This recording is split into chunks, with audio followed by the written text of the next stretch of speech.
Over the past year, we've been working closely with Martin and Sakul, shaping something truly special for Gardens of Eden. From the Masterplan to every sculpture, it's a creative journey rooted in meaning and beauty. For us, this is more than just a collaboration. It's a story of shared vision, and it's only just beginning. Nature, form, meaning. Interview with Martin Palleros and Sakul Intakul, an architect who listens to the land, a sculptor who gives spirit to space. Together, they're not just designing a resort. They're shaping a living environment where architecture and art speak the same language, a place where form and meaning are born from nature. How did you approach your creative work for Gardens of Eden? I approached the creative process of the Garden of Eden to create a sculpture inspired by the name itself, the name Gardens of Eden. Because the name of the Garden of Eden evoked the image of ancient, romantic, and purity, origin, and the interconnectedness of all things in the world. So that came to me, started from the name of the property itself.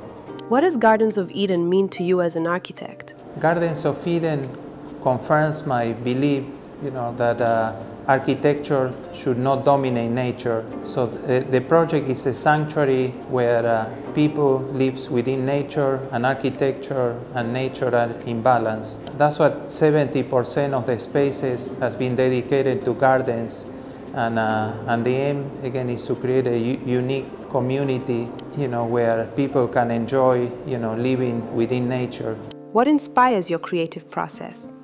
I see the Garden of Eden through the lens of the Eastern belief system of the elements. These elements, the basic form, the basic foundation of all things in life, and also is narrated stories of the sculpture that are created for the property.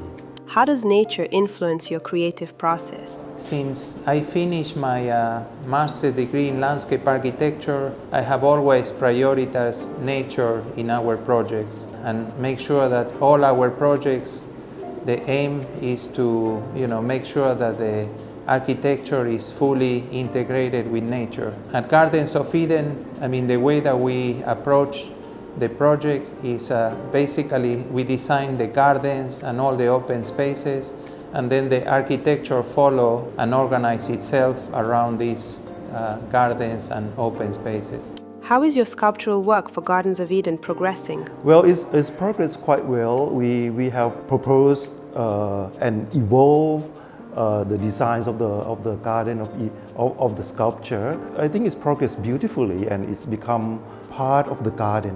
When now we look at it, the design is narrate the stories of the Garden of Eden, and also the basic inspiration that I derived from the ancient belief system of Asian countries.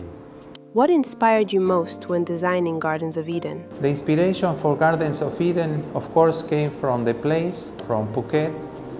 From the context, the beach, nature, and also most importantly, the client itself, because from the beginning we had a really good bonding and common goal for the project. Once that Yana also mentioned the name of the project was Gardens of Eden, also that became also a main source of inspiration for myself and the project. How many sculptures will be placed throughout the resort? And is there a unifying idea or story behind them as a collection? Well, there would be 7 pieces of sculpture throughout the property. Like I say, it's inspired by the name of the Garden of Eden, and also by the element which derive from belief system of Asian countries, like in India, that each garden is inspired by one element.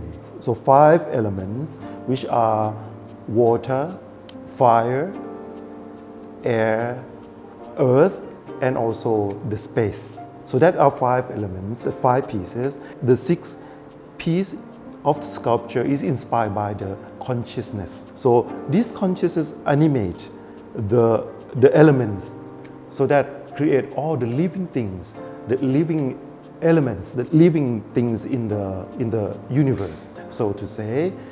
And the last piece, inspired by all the 6 pieces combined together, create something that is the totalities of these 5 elements, plus the consciousness become a body that can be compared to a seed of our possibilities, of our life.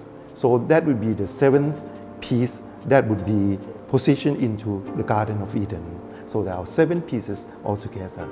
Gardens of Eden was recently awarded Best Masterplan Thailand 2025.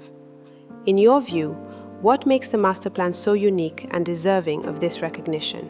I think what makes the project, Gardens of Eden project, very unique project and one of a kind is the fact that 70% of the whole area of the project has been dedicated to landscape and open spaces, and also, of course, the fact that fully integrated project when architecture and landscape are in balance. Where do sculpture and architecture meet? I first came across Sakul many years ago and about his work when I was thinking how we could integrate sculpture, in our project. The first person and first artist that came into mind was Sakul. Because of his past work, I always thought that his work will be very appropriate to our Gardens of Eden project.